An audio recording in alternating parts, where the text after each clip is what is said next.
नमस्कार, बहुत बहुत स्वागत है आपका आज का मुद्दा में। मैं हूं आपके साथ ललित और हमारा आज का मुद्दा है कोंडागांव में भड़की हिंसा, सियासी या फिर साजिश की मंशा। यहां छत्तीसगढ़, जिसे कभी शांति और सौहार्द की धरती कहा जाता था, आज वही प्रदेश हिंसा और सियासत के शोर में घिरा हुआ नजर आता है। कोंडागांव में मक्का प्रोसेसिंग फैक्ट्री को लेकर भड़की आग ने कई सवाल खड़े किए। सवाल यह कि क्या यह लोकल लेवल की नाराजगी थी या फिर इसके पीछे कोई सियासी या साजिश की मंशा है। इस पर चर्चा करेंगे। हमारे साथ हमारे मेहमान भी जुड़ेंगे, लेकिन उसके पहले ये हमारी खास रिपोर्ट देखिएगा। छत्तीसगढ़, जिसे कभी शांति और सौहार्द का प्रदेश कहा जाता था, वहां एक बार फिर हिंसा की आग भड़की।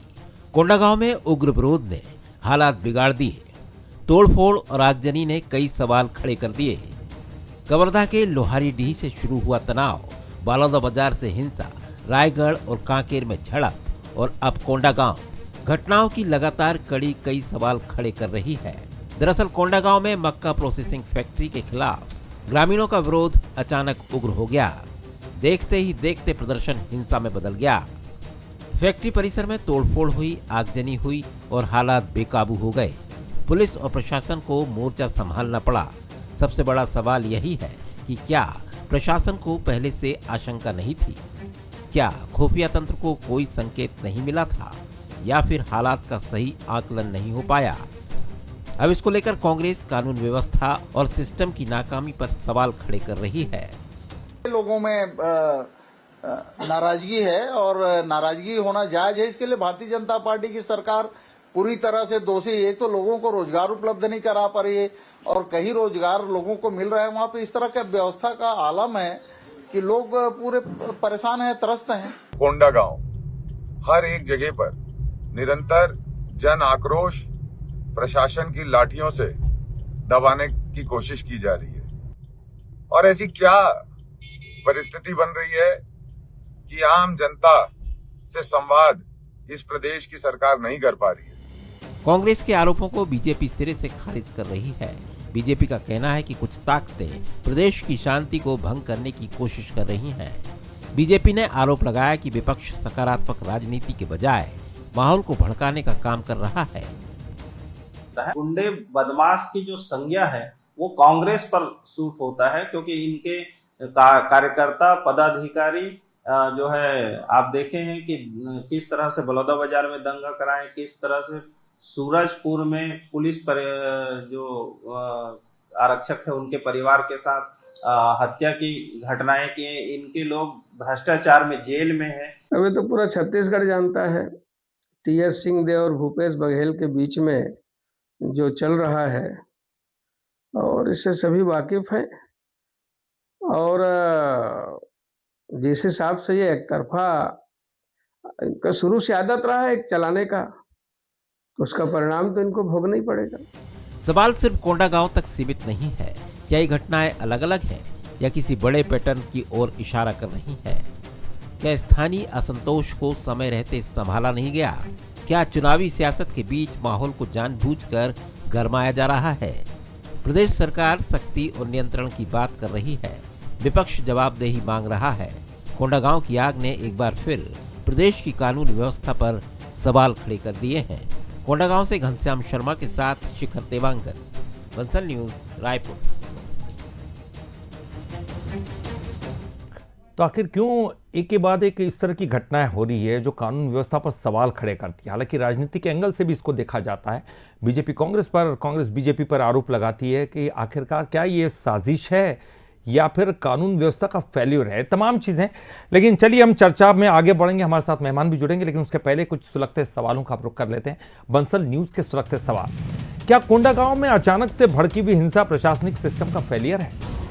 क्या ऐसी घटनाएं कांग्रेस को कानून व्यवस्था पर हमला बोलने का मौका देती है? और सवाल नंबर 3, कोंडागांव जैसी हिंसा की घटना किसी साजिश का हिस्सा तो नहीं है? आखिर क्या वजह इस तरह की घटनाएं लगातार सामने आ रही है? इस पर चलिए हम चर्चा कर रहे हैं और हमारे साथ चर्चा में जो मेहमान मौजूद हैं उनका परिचय करा दे। राजीव चक्रवर्ती जी हमारे साथ जुड़ गए हैं, वरिष्ठ नेता हैं बीजेपी के, बहुत बहुत स्वागत करते हैं राजीव जी आपका। सुरेंद्र वर्मा जी हमारे साथ, वरिष्ठ प्रवक्ता कांग्रेस के, सुरेंद्र जी आपका भी बहुत बहुत स्वागत है।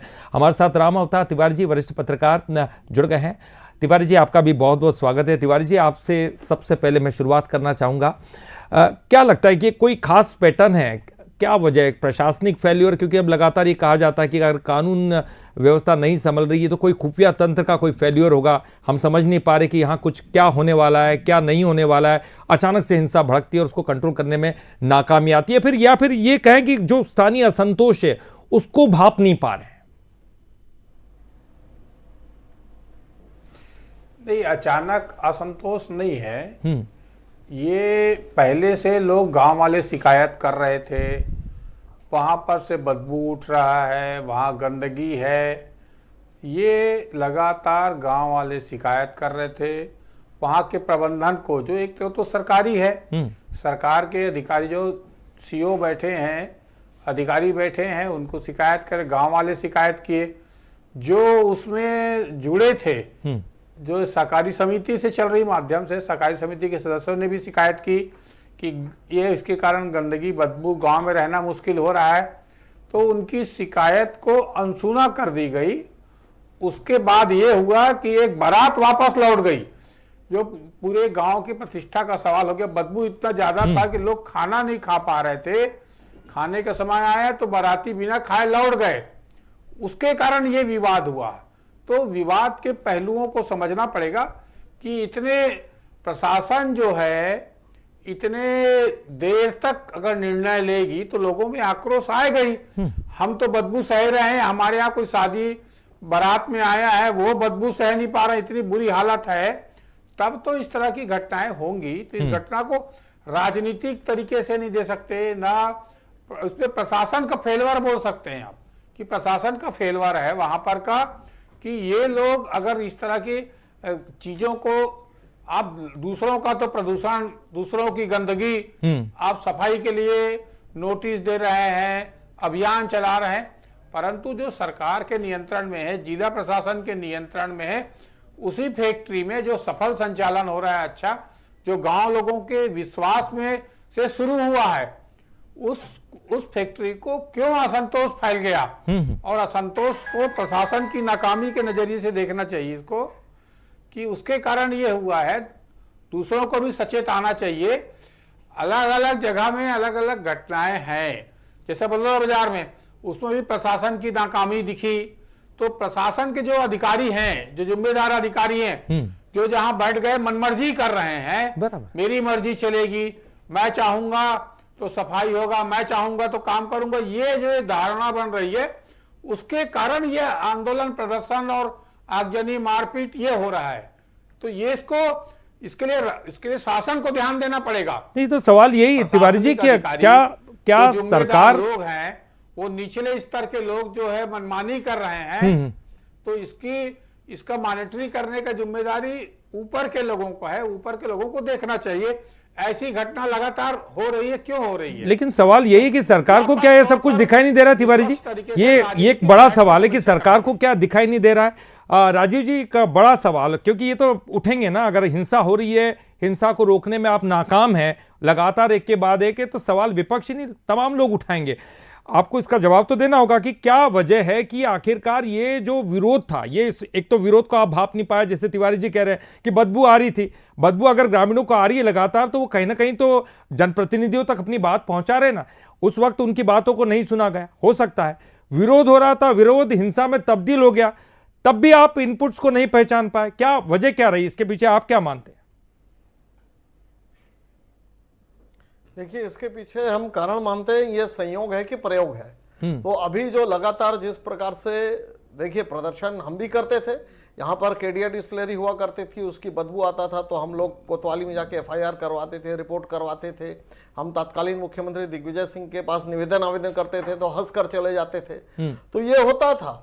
उरला के पास भी जितनी भी फैक्ट्रियां हैं उससे काला धुआं निकलता था। ESPN के लिए हमने बात की, संवाद किया। तो देखिए, संवाद, संपर्क और समन्वय से बातें बनती है और उसके बीच कभी होती है लापरवाही, होती है प्रशासनिक। मैं बिल्कुल, राम अवतार जी, तिवारी जी ने देखा है इस प्रदेश की राजनीति को, पिछले लगातार वर्षों से देख रहे हैं हम, 35 वर्षों से लगभग। तो होता है, लेकिन कभी ऐसा तोड़ फोड़ करना, प्लांट में घुसकर मारपीट करना, गाड़ियों को आग लगा देना, तो ये संयोग नहीं, ये प्रयोग है। और ये प्रयोग ऐसा लगता है कि कुछ तत्व हैं जो चाहते हैं कि सरकार फेल हो जाए। और वो कुछ तो प्रशासनिक तत्व भी है जो हमारी सरकार को बदनाम करने का प्रयास कर रहे हैं, और दोनों तत्व चिन्हांकित कर लिए गए हैं। और देखिए, सबसे दुख की बात है ललित जी कि कांग्रेस पार्टी धमकी देती है कि अगला बलौदाबाजार फलाना जिला होगा, अगला कोंडागांव फलाना जिला होगा। यानी ये जो हिंसा है इसके पीछे कोई स्वफूर्त नहीं होता है, ये संवाद, ये संयोग नहीं है, प्रयोग है। और ये निवेदन करेंगे कि देखिए, जो राजनीति होती है मुद्दों पर होती है, शांतिपूर्वक तरीके से किया जाता है।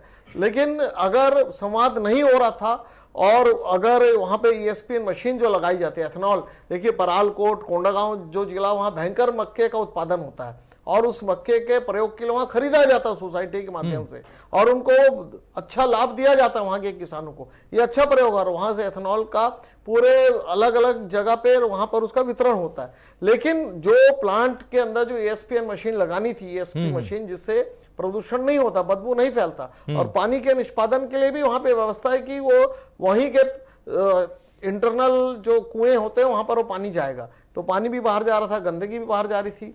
तो ये गंभीर बात थी। तो लेकिन चिंगारी तो थी ना राजीव जी, सकता था, आग तो तभी लगी जब चिंगारी थी, कुछ तो गड़बड़ थी, उसको ठीक करना था। ठीक है, आप विपक्ष पर आरोप लगा रहे हैं, ठीक है कि आप कहीं ना कहीं उनकी भूमिका है या नहीं है, आप कहेंगे ही, लेकिन सवाल है कि कुछ ना कुछ तो गलत था जिस पर आप वक्त रहते अगर ध्यान देते तो शायद ये यहां तक भी नहीं पहुंचती बात।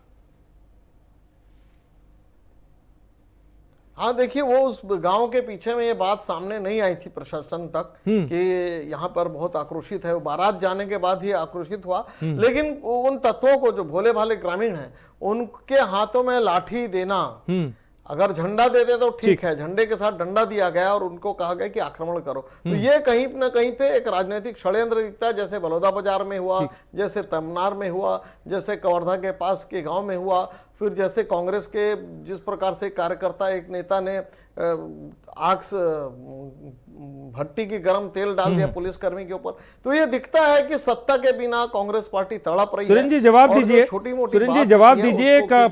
हो सकता है कि विरोध था, विरोध को शांत करने की दिशा में एक विपक्ष के तौर पर आप प्रयत्न करते, आप भड़का रहे थे। ये तो सरकार का सीधा सीधा जवाब है, ये संयोग नहीं, एक प्रयोग है। और आपने उनके हाथों में लाठी पकड़ाई, वो उसको मामले को सुलटाने के बजाय आपने और भड़का दिया, राजनीतिक अवसर आप पैदा कर रहे थे। ललित जी, यह सरकार अपनी अक्षमता, अपनी अकर्मण्यता छुपाने के लिए विपक्षियों पर लगातार इस प्रकार के अनर्गल आरोप लगाती है, तथ्यहीन आरोप लगाते हैं। संवाद की जवाबदारी किसकी है? जो ग्रामीण है वहां पर पिछले 6 महीने से लगातार ज्ञापन दे रहे थे, प्रदर्शन कर रहे थे, चेतावनी दे रहे थे, अपनी समस्या को लेकर बार बार जिला प्रशासन, उद्योग विभाग, पर्यावरण विभाग के पास जा रहे थे। केवल बदबू की समस्या नहीं थी, जो ठोस और तरल अपशिष्ट हैं उससे सैकड़ों एकड़ खेत के फसल उनके चौपट हो गए, साल भर की कमाई छीन ली गई।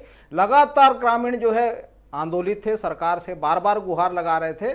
लेकिन इस सरकार का फोकस भ्रष्टाचार के कारण औद्योगिक इकाइयां बेलगाम हो चुकी है, जनता का भरोसा खो चुका है और इसीलिए बगावत पे उतर आए।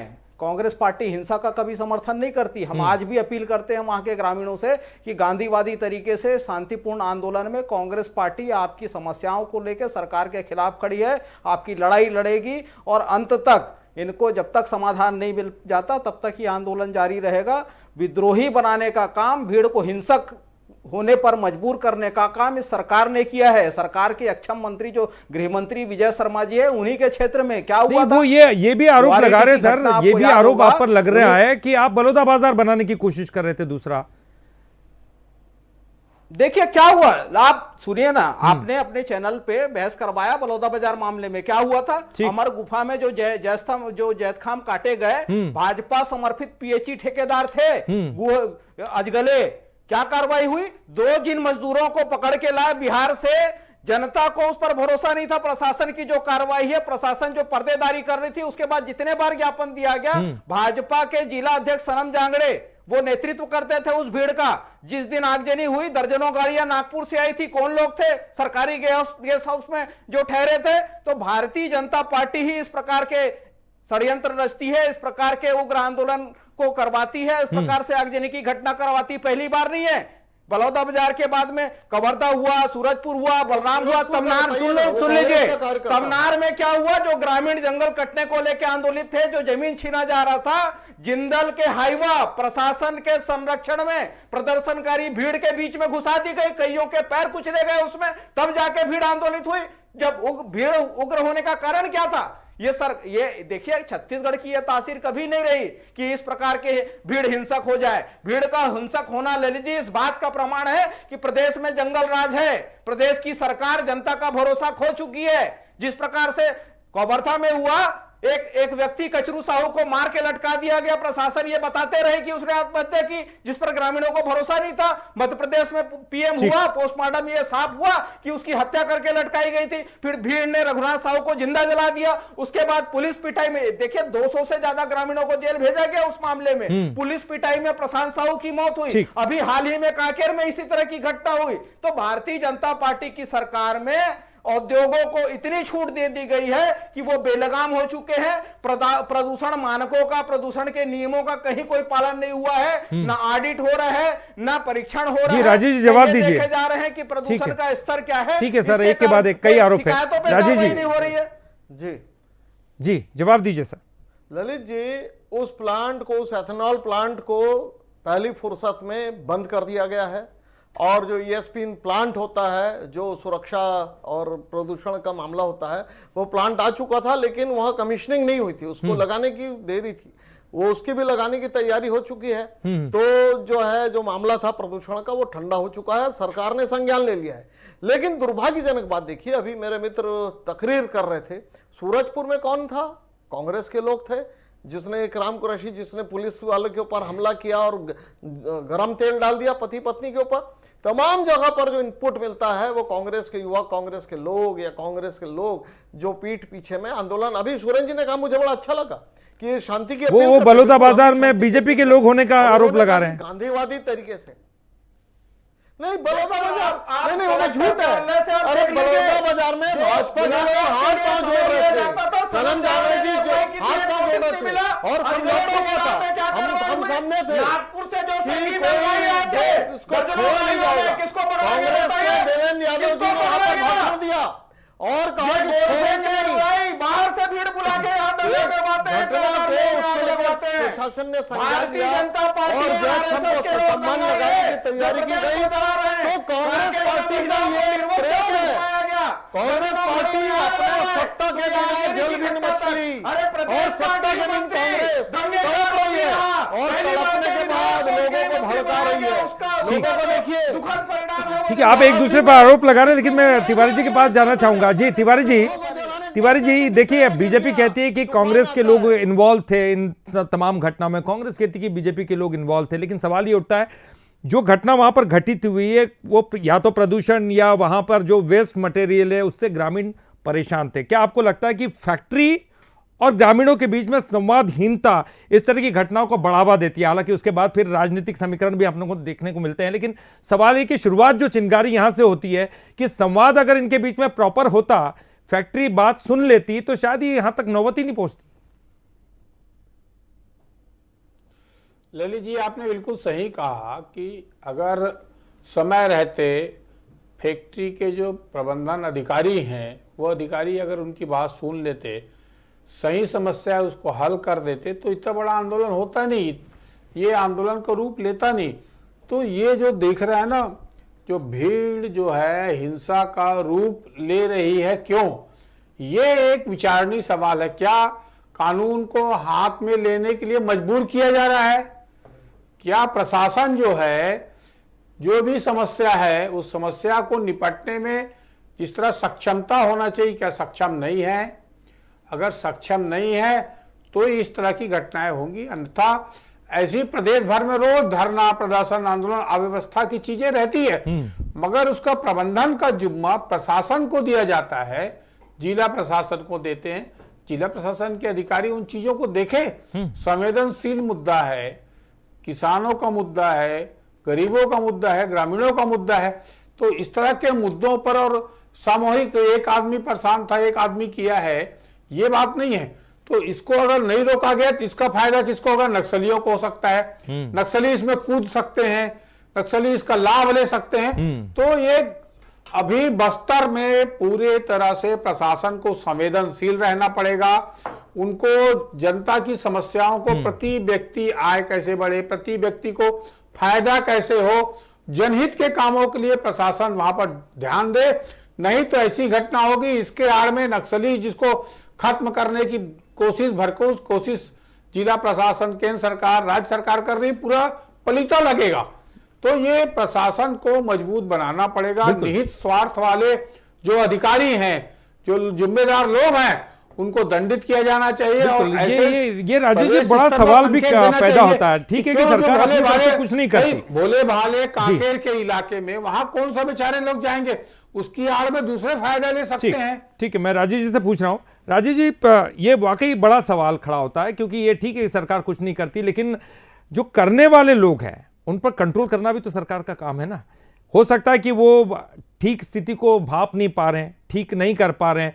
अगर वो संवाद होता तो शायद ये स्थिति पैदा ही नहीं होती। लेकिन आपको क्या लगता है, ये तमाम चीजें जब हो रही है, क्योंकि जैसे तिवारी जी भी एक बड़ी शंका व्यक्त कर रहे हैं और वो वाकई जायज शंका है, नक्सली इसका फायदा उठा रहे। देखिए, दो हिडमा के गानों पर डांस होना, ये तमाम चीजें होना, जिस तरह से लगातार क्रियाकर्म किया गया, कई चीजें ऐसी है कि कहीं वो लोगों को, ग्रामीणों को भड़काने की कोशिश ना करें। डंडे तो बाद में हाथ में आएंगे, लेकिन सवाल है कि ग्रामीणों को आप किस तरह से समझाते और प्रशासन किस तरह से इस स्थिति को कंट्रोल में करता है। एक कंक्लूडिंग कमेंट आपसे चाहूंगा, फिर कांग्रेस से भी लूंगा मैं। नहीं ललित जी, बिल्कुल जो रामावतार तिवारी जी ने जो शंका व्यक्त की और जो चिंता व्यक्त की, वो चिंता वाकई में चिंतनीय है कि संवाद, संपर्क और समन्वय, उस कोई भी जिला हो, कोई भी गांव है, वहाँ पे जो क्या वातावरण है, वहाँ की क्या समस्याएं, उसको लेके बातचीत होती रहनी चाहिए। और देखिए, होते रहता है, जब जहाँ जहाँ शासन रहता है सबके साथ ही होता है, लेकिन हिंसक रूप न लें। हम अपने ही सार्वजनिक जो हमारी संपत्तियां जिसका हम उपयोग करते हैं उसे तोड़ दे रहे हैं, लोगों का सर फोड़ दे रहे हैं, वर्दी फाड़ रहे हैं, और उसके बाद उसको हम धमकी दें, तो ये अशोभनीयता, ये बांग्लादेश नहीं, ये सीरिया नहीं है, ये भारत देश है जहां लोकतंत्र की जड़ें मजबूत है। हम अपनी मांगों को लेकर लड़ सकते हैं, प्रशासन के सामने चित्कार कर सकते हैं, नारेबाजी कर सकते हैं, लेकिन ये जो हिंसक है, जो मानवीयता को तार तार कर देती है। देखिए, तमनार की घटना को कांग्रेस के बंधु बड़े गर्व के साथ कहते हैं कि ऐसा हुआ, ये हुआ, लेकिन उस घटना, एक महिला कह रही थी कि मेरी अस्मत मत लूटो, उसके वर्दी को फाड़ रहे हैं और उसके बाद उसकी फोटो बना रहे हैं। ये तो भारत देश में हम कल्पना नहीं कर सकते इस प्रकार का आंदोलन हो। तो देखिए, ये मैं बार बार कहता हूं, ये संवाद, ये प्रयोग है, ये संयोग है, तो ये प्रयोग है, और अगर ये प्रयोग है तो ऐसा प्रयोग मत करिए। और आपका जो दूसरा प्रश्न था कि संवाद क्यों नहीं हो पा रहा है, तो मैं कहा कि ये संवाद की कहीं कमी हो रही है, उसको, और हमारी प्रशासन बहुत सजग है। ये विषयों का सुशासन है और हमारे सुशासन में हम ऐसा नहीं होने देंगे। इस प्रकार से चूक जो हो रही है, प्रशासनिक चूक हो रही है, जो इंटेलिजेंस फेलियर हो रहा है, वो फेलियर नहीं है। ये कभी कभी ऐसा होता है कि चलो भाई, एक चर्चा तो हो चुकी है ग्रामीणों की और फैक्ट्री प्रबंधन की, अब चूंकि उसमें बातचीत हो गई थी पहले स्तर पे कि हम ESP मशीन लगा रहे हैं, हम कुआं खोद रहे हैं, लेकिन उसके बाद अगर इस प्रकार से एक घटना के बाद, और देखिए ललित जी, दूसरी बात यह है कि कभी कभी क्या होता है कि क्षणिक आवेश हो जाता है, क्षणिक आवेश में फिर कुछ लोग आकर उसमें आग में घी का, ठीक है, मैं आपका ध्यान में समझ रहा हूं कि सोशल मीडिया, अफवाहें, ये तमाम चीजें। एक आखिरी कमेंट सुरेंद्र जी, बहुत कम समय, एक विपक्षी पार्टी होने के नाते आपकी भूमिका है, राजनीतिक आरोप प्रत्यारोप तो लगते रहेंगे, लेकिन अगर इस तरह की हिंसा होती है तो कई लोग मारे जाते हैं। राजनीतिक लाभ आपको जो मिलना है वो तो मिलेगा 100%। अगर गलत सरकार कर रही है तो इसका फायदा आपको चुनाव में मिलेगा, लेकिन क्या आपको लगता है कि शांति व्यवस्था संभालने में सरकार का साथ विपक्षी पार्टियों को देना चाहिए, और किस तरह से देंगे, आपकी क्या योजना है?